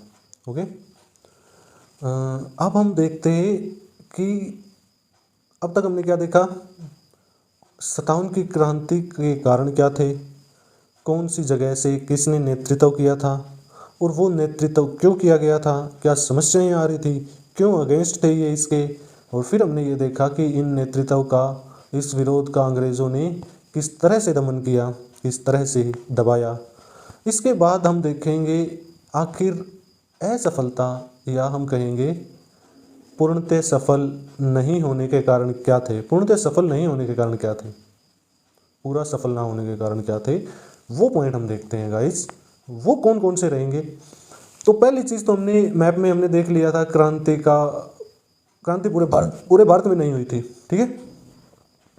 और एक चीज़ थी 7 सैनिक 6:1 का रेशो होता था। इस अनुपात में ये तो थे भारतीय सैनिक, ये एक था ब्रिटेन का सैनिक, 6 भारतीय और 1 ब्रिटेन का सैनिक। इस अनुपात में अगर सेना है तो उसे दबाया कुचला या विरोध का दमन किया ही नहीं जा सकता। लेकिन समस्या क्या रही, क्रांति पूरे भारत में नहीं थी। दूसरा, सभी वर्ग के लोगों ने हिस्सा नहीं लिया।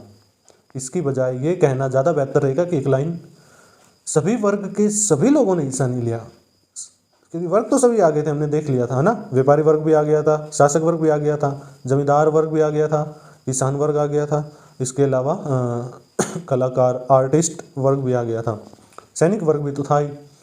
वर्ग तो सारे थे, लेकिन सभी वर्ग के सभी लोगों ने साथ नहीं दिया या साथ हिस्सा नहीं लिया। और हाँ, एक वर्ग जो याद रखना है, उसने हिस्सा इस क्रांति में नहीं लिया। वो कौन सा था? शिक्षित वर्ग। भारत का या भारतीयों का शिक्षित वर्ग जो था उसने इस क्रांति में हिस्सा नहीं लिया था। सोचिए, अगर वो लोग भी इस क्रांति का हिस्सा रहते तो कहीं ना कहीं वो इंटेलिजेंट थे, इंटेलेक्चुअल थे, वो अपने दिमाग का यूज़ करके एक बहुत बेहतर तरीके से नेतृत्व कर सकते थे, लीडरशिप कर सकते थे, या हमेशा के लिए अंग्रेज़ों को उसी टाइम भगा पाते। कुछ ऐसा भी हो सकती थी सिचुएशंस। एक और बड़ा कारण क्या था, ब्रिटिश ईस्ट इंडिया कंपनी की तुलना में हमारे पास हथियार और तकनीक की कमी थी।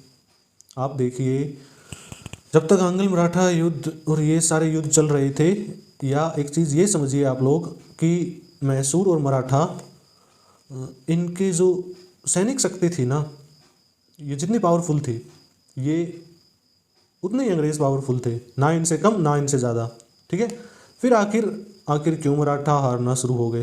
क्योंकि जैसे ही अंग्रेज़ों के औद्योगिक क्रांति शुरू हुई, तकनीक का विकास शुरू हुआ और उनके पास तो खाना आ गया, उनके हथियार टेक्नोलॉजी युक्त हो गए वो तो, और हमारे हथियार लेस टेक्नोलॉजी वाले रह जाते, पीछे रह जाते।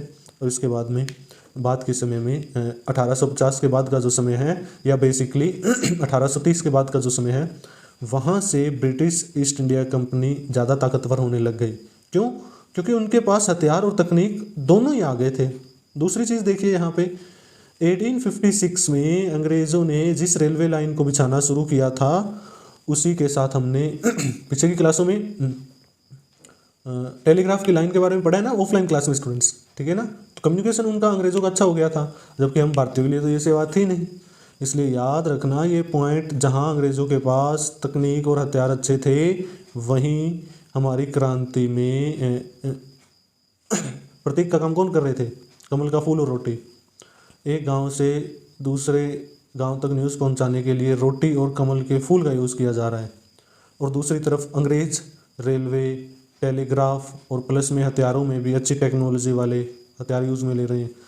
तो सोचिए लड़ना कितना हमारे लिए मुश्किल था और उनके लिए आसान था, ठीक है। संसाधन हमारे फेवर में नहीं थे, हाँ जज्बा हमारा ज़्यादा था, इसमें कोई डाउट नहीं है। लेकिन आप हमेशा याद रखना, युद्ध में रणनीति से जीत होती है। आपका एग्ज़ाम हो या कोई युद्ध हो, दोनों ही जगह रणनीति काम आती है। किस स्ट्रेटजी से आप काम करते हो वो काम आती है, किस रणनीति के तहत आप लड़ रहे हैं। इसीलिए कहा जाता है, चाहे एग्ज़ाम हो, चाहे युद्ध हो, चाहे आपका प्रिपरेशन करने का टाइम ड्यूरेशन हो, इन सभी जगहों पे भावनाओं को एक तरफ छोड़ दीजिए और भावनाओं के साथ में आप नहीं कर सकते। भावनाओं को अलग करके आप अनबाइस्ड होकर बिना इमोशन के इस तरह से एग्ज़ाम को फाइट कीजिए, और इसी तरह से युद्ध फाइट किया जा सकता है। क्योंकि अगर इमोशन बीच में आते हैं ना, वो आपको कमज़ोर बना देंगे, ना कि ताकतवर, ठीक है। हमारे जो लोग लड़ रहे थे ना, वो भावनाओं के साथ लड़ रहे थे, उनमें आक्रोश था बहुत ज़्यादा, ठीक है। जबकि अंग्रेज़ पूरी तरीके से दिमाग से खेल रहे थे। उनकी हर नीति, उनका हर काम, उनका हर युद्ध आप देखेंगे कि वो स्ट्रेटजी से, बहुत प्लानिंग के साथ एग्जीक्यूट कर रहे थे वो, इसलिए वो ज़्यादा सफल हो रहे थे यहाँ पे। तो चलिए, मैं हमेशा कहता हूँ, one who now's the past can control the future. हमेशा कहता हूँ, जिस किसी को भी पास्ट पता है वो अपना फ्यूचर कंट्रोल कर सकता है। कंट्रोल तो नहीं, मतलब समझिए, कुछ परिस्थितियों को कंट्रोल कर सकता है, कंप्लीट तो नहीं, लेकिन कुछ परिस्थितियों को आप अपने कंट्रोल में कर सकते हैं। बहुत सारी जगह अनवांटेड इमोशन को ले आते हैं, मान लो। तो यहाँ से सीखने वाली बात आज के दौर में हमारे लिए क्या है कि हमें चीज़ों को, इमोशन को अलग छोड़ के देखना चाहिए, चाहे वो एग्ज़ाम हो या कोई और हो। चलते हैं। एक चीज़ तो आपने देख ली कि समन्वय और संगठन की कमी थी। नेतृत्वकर्ता जो थे ना, वो अपने अपने स्वार्थों के लिए लड़ रहे थे। जैसे नाना साहब लड़ रहे थे क्योंकि उन्हें पेंशन नहीं मिल रही थी, लक्ष्मीबाई लड़ रही थी क्योंकि उन्हें डॉक्ट्राइन ऑफ लैप्स वाली नीति से प्रॉब्लम थी, और जफ़र को लाल किला छोड़ने, उत्तराधिकारी नियुक्त नहीं करने की बात कही गई थी अंग्रेज़ों के द्वारा। तो हर एक का लड़ने का अपना स्वार्थ था। सैनिक लड़ रहे थे क्योंकि उनकी धार्मिक भावनाएं आहत हो रही थी, इस वजह से। किसान लड़ रहे थे क्योंकि जमींदार, मनी लैंडर्स या और ईस्ट इंडिया कंपनी के लोग उनका शोषण कर रहे थे। तो हर वर्ग अपने हितों को सुरक्षित करने के लिए लड़ रहा था, या अपनी स्वार्थ सिद्ध करने के लिए लड़ रहा था, ये बात कह सकते हैं। अगर सभी का एक मकसद होता, और शायद वो उनके छोटे छोटे स्वार्थों से ऊपर उठ के होता कि हम सभी को ईस्ट इंडिया कंपनी को मिलकर भगाना है, बस ये बात होती। अगर स्वार्थ बाद में देखेंगे हम, और पूरे भारत में एक क्रांति हुई होती, तो शायद इसके परिणाम कुछ और होते, है ना। ये तो कमी थी ही थी, समन्वय की कमी थी और संगठन की कमी थी। और एक चीज़ मैं आपके साथ और शेयर करता हूँ, तो आपको लगेगा कि हाँ, सच में सबके हित अलग थे। जहाँ बाकी लोग तो ईस्ट इंडिया कंपनी को भगाने में लगे हुए थे, वहीं किसानों के दुश्मन सिर्फ EIC नहीं थी बस, किसानों के दुश्मन जमींदार भी थे, मनी लैंडर्स भी थे। तो इन लोगों ने क्या किया, किसानों ने इकट्ठे हो गए, बही खाते जला दिए, जमींदारों के घर जला दिए, ठीक है। क्यों? क्योंकि उन्हें लगता था जितनी ईस्ट इंडिया कंपनी के खिलाफ हैं, उतने खिलाफ हम इनके भी हैं। तो अब ये देखना, भारतीय लोग भारतीयों के खिलाफ हो गए थे, किसान जो थे मनी लैंडर्स और लैंडलॉर्ड्स के खिलाफ होते जा रहे थे।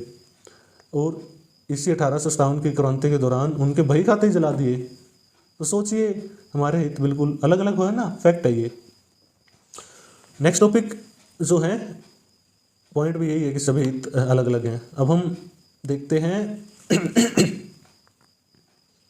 देखो क्रांति ज़्यादा तो सफल नहीं हो पाई, लेकिन शुरुआत में मैंने कहा था ना कि क्रांति जो ना तो पूर्णतः सफल थी ना पूर्णतः असफल थी, ठीक है ना, दोनों बात थी। इसका कारण जानिए क्यों। अगर मैं ये कहूँ कि यदि क्रांति पूर्णतः सफल होती तो हम ब्रिटिश ईस्ट इंडिया कंपनी को भारत से भगा देते, ये बात है। ये कंपनी भारत छोड़ के चली जाती अगर सफल होती तो, जबकि 1857 के बाद में ईस्ट इंडिया कंपनी भारत में थी, पूर्णतः सफल नहीं थी। ये पॉइंट तो समझ आया क्या तुम्हें? पूर्णतः असफल क्यों नहीं थी, इस पॉइंट को डिस्कस करें। तो अगर पूर्णतः असफल क्यों नहीं कह सकते, क्योंकि एक पूर्णतः असफल होने का मतलब होता कि ब्रिटिश ईस्ट इंडिया कंपनी पुनः अपना अधिकार जमा लेती, जबकि 1857 की क्रांति का परिणाम ये हुआ कि भारत ब्रिटेन की कॉलोनी बन गया था, भारत ब्रिटिश क्राउन के अंडर चला गया था, भारत पे सीधा शासन और नियंत्रण ब्रिटेन की गवर्नमेंट का हो गया था, ब्रिटेन के राजा का हो गया था। अब ब्रिटिश ईस्ट इंडिया कंपनी इसलिए सफल नहीं हो पाई क्योंकि इसकी शक्ति बहुत कम हो गई, ये सिर्फ वापस से व्यापारी कंपनी बन के रह जाती है और हम नियंत्रण में आ गए ब्रिटिश क्राउन के। तो समझ पा रहे हो ना, तो समझ पा रहे हो ना तो पूर्णतः सफल थी ना पूर्णतः असफल थी। ये छोटे तौर पे सफल हम कह सकते हैं। इस क्रांति ने अंग्रेज़ों की ब्रिटिश ईस्ट इंडिया कंपनी की जड़ें हिला दी थी। जड़ें हिला देने का मतलब पूर्णतः असफल नहीं मान सकते, और इस क्रांति का परिणाम जो है ये साबित करता है ये क्रांति बहुत हद तक सफल भी थी। ब्रिटिश ईस्ट इंडिया कंपनी की जड़ें हिली और भारत बन गया उपनिवेश किसका? इंग्लैंड का, ब्रिटेन का पूर्ण नियंत्रण था, लीगल कॉलोनी बन चुका था। ठीक है, ये याद रखना है आपको। अब हम देखते हैं कि कुछ ऐसी चीज़ें जो शायद आज से पहले आपने 1857 की क्रांति के बारे में नहीं पढ़ा होगा। देखिए कौन कौन सी चीज़ें हैं वो। 3 चित्रकार हैं, ठीक है, वो देखिए आप। इनके नाम आपको 1 या 2 बार देख लेनी है कि अगर आपके सामने क्वेश्चन के रूप में आए तो आपको कभी भी ये ना लगे कि ये नए नाम कहाँ से आ गए। 3 चित्रकारों के नाम जो दिखाई दे रहे हैं ना आपको, ये वाले, और इनके द्वारा बनाए गए चित्र कौन कौन से हैं। ब्रिटेन में तो औद्योगिक क्रांति आ गई थी, वहाँ ज़्यादा पढ़ा लिखा वर्ग था, यानी हमारे भारतीयों की तुलना में वहाँ शिक्षित वर्ग के लोग ज़्यादा थे और वो खुद को सिविलाइज्ड भी कहते थे। तो यहाँ पे क्या हुआ, 1857 की क्रांति के बाद क्या होता है, ब्रिटेन की जनता ब्रिटिश ईस्ट इंडिया कंपनी या ब्रिटेन की जो संसद है, वहाँ की सरकार है, उसके खिलाफ ना हो जाए, ऐसा करने के लिए कुछ चित्रकारों ने चित्र बनाए, ये दिखाने के लिए कि भारत के लोग इतने जाहिल किस्म के हैं, इतने आक्रोशित रहते हैं, इतने इमोशनलेस लोग हैं कि भारतीयों ने ब्रिटेन की महिलाओं, बच्चों, अधिकारियों और सैनिकों सभी पे अत्याचार किए हैं, सभी को बहुत ज़्यादा दुख दर्द और यातनाएं दी हैं।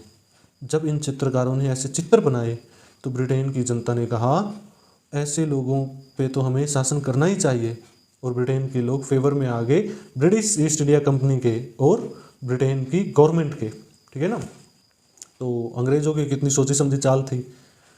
फेलिस बिएतो, इस पेंटर ने चित्र बनाया सिकंदराबाद।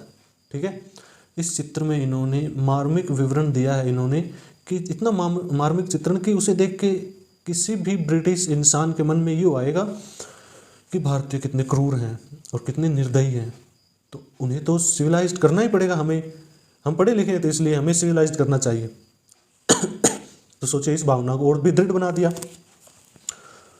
थॉमस जोन्स बार्कर ने, ठीक है, एक चित्र बनाया, द रिलीफ ऑफ लखनऊ नाम से बनाया था। ये बच्चों को इस तरह से लिपटा हुआ दिखाया गया और भारतीयों पे अत्याचार कर रहे हैं, आग लगा रहे हैं, हत्या कर रहे हैं इंग्लैंड के बच्चों की, इतना दर्दनाक चित्रण किया। तो आप सोचिए द रिलीफ ऑफ लखनऊ, इसलिए आपको ये पता होना चाहिए क्योंकि ब्रिटेन के लोगों ने किन किन कार्यों से वहाँ के लोगों को खुद के फेवर में रखा, वहाँ के लोगों को, और वहाँ की जनता भारतीयों की फेवर में ना आ जाए, इसीलिए ये काम करवाया गया था। इसके अलावा एक जोसेफ नोएल पेटल ने एक बनाया इन मेमोरियम नाम का चित्र बनाया। शायद किसी स्टेट पीएससी में भी पूछा गया, मुझे याद नहीं आ रहा, लेकिन जब क्वेश्चन देखा तो ये लगा ये फैक्ट भी आपको याद होना चाहिए। ठीक है, इस एग्जाम में कौन सा आया था, इन मेमोरियम जोसेफ वाला आया था, लेकिन इससे रिलेटेड है तो मैंने सोचा कि ये डिस्कस करना चाहिए, इसलिए डिस्कस कर लिया। 1857 की क्रांति के दौरान ब्रिटेन के सैनिकों, महिलाओं और बच्चों पे कितनी दर्दनाक यातनाएं दी गई है, ये इन चित्रों से पता चलती है। ठीक है, ये सोची समझी चाल थी अंग्रेजों की, ये आपको याद रखना है, इन चित्रों के नाम और इनके पेंटर के नाम। अब हम जानते हैं हमारे एक ऐसे हीरो को जिसने ब्रिटेन में रह करके कुछ ऐसे तथ्य जुटाए जो ये साबित किया कि हमारा जो ये 1857 की जो क्रांति थी ना, वो कोई सैनिक विद्रोह नहीं था, वो भारत का स्वतंत्र समर था या पहला स्वतंत्रता संग्राम था। ठीक है, कोई सैनिक विद्रोह नहीं था, ये इस व्यक्ति ने किया था, उसके बारे में हम जानते हैं। ठीक है, विद्रोह कहने से फीलिंग कम हो जाती है कि सेना ने विद्रोह किया, इस टाइप से। ब्रिटिश ईस्ट इंडिया कंपनी को भगाने के लिए, अंग्रेजों को भारत से खदेड़ने के लिए स्वतंत्रता संग्राम किया गया था, इसमें फीलिंग आती है ना, ये चीज़ इस टाइप से। तो विनायक दामोदर सावरकर, इन्होंने 1857 में पहला स्वाधीनता संग्राम कहा इसको, तथ्य जुटाए थे इन्होंने इसके लिए। 25 साल की उम्र में ये किताब लिखी इन्होंने एक, और इस किताब की 3 कॉपी बनाई थी। और ये याद रखना है कि 3 मूल रूप से मराठी में थी ये, मूल रूप से तो। ठीक है, 3 कॉपियाँ बनाई, क्यों? क्योंकि इनको पता था कि ये जो ब्रिटेन के लोग हैं ना, ब्रिटिश अधिकारी हैं, ये इसको छपने से पहले ही प्रतिबंध लगा देंगे, ये किताब कभी छप ही नहीं पाएगी। इन्होंने 3 कॉपी बनाई, मूल रूप से मराठी भाषा में थी ये किताब। तो सबसे पहली कॉपी इन्होंने बेची अपने भाई को, बाबा राव सावरकर को, यहाँ पे भारत में भेजते हैं। ठीक है ना, बीकाजी कामा को दूसरी कॉपी भेज देते हैं, और तीसरी कॉपी भेजते हैं डॉक्टर कुटिन्हो को। और इसमें बहुत सारे एविडेंस दिए गए जिनसे ये साबित हो सके कि सच में 1857 की क्रांति नहीं थी, ये स्वतंत्रता संग्राम था। इन्होंने ये प्रूफ किया सबूत के साथ इन किताबों में। याद रखना, लाला हरदयाल ने बीकाजी कामा के प्रयास से इसका अंग्रेजी अनुवाद करवा दिया था, इस बुक का इंग्लिश संस्करण निकाला लाला हरदयाल ने, बीकाजी कामा के प्रयास के साथ ये काम किया था। क्रांतिकारियों के बीच हमारी आज़ादी तक 1947 तक क्रांतिकारियों ने इस किताब को अपने पास गीता समझ के रखा था, इतनी लोकप्रिय थी ये किताब। ये किताब हमारे क्रांतिकारियों में एक जुनून पैदा करती थी, उन्हें मोटिवेट करती थी, और ये किताब गीता की तरह थी क्रांतिकारियों के लिए, स्वतंत्रता संग्रामियों के लिए। क्रांतिकारी अपनी गीता किसको मानते थे, ये क्वेश्चन अगर पूछ लेते हैं तो 1857 के स्वतंत्रता समर को जो लिखी गई थी वीर सावरकर, विनायक दामोदर सावरकर के द्वारा। आई होप आपको 1857 की ये पूरी घटना बहुत बेहतर मैनर में समझ आ गई है, दिमाग में एक कहानी के रूप में जम गई होगी, स्ट्रक्चर बन गया होगा। ठीक है, आई थिंक ये आपको हमेशा के लिए याद रहेगा। नेक्स्ट क्लास में हम इस पर बेस्ड क्वेश्चन भी कोशिश करूँगा मैं जल्दी लेके आऊँ नेक्स्ट क्लास भी। क्वेश्चन जो पुराने क्वेश्चन एग्जाम में आ गए हैं, वो जो नए क्वेश्चन क्या बन सकते हैं वो रिलेट करके वो लेके आएंगे, और जिससे आपको ये रिवाइज भी हो जाएगा। ठीक है, तो चलिए आज के क्लास में इतना ही, मिलते हैं हम नेक्स्ट क्लास में। तब तक के लिए जय हिंद, जय Bharat, thank you to all of you.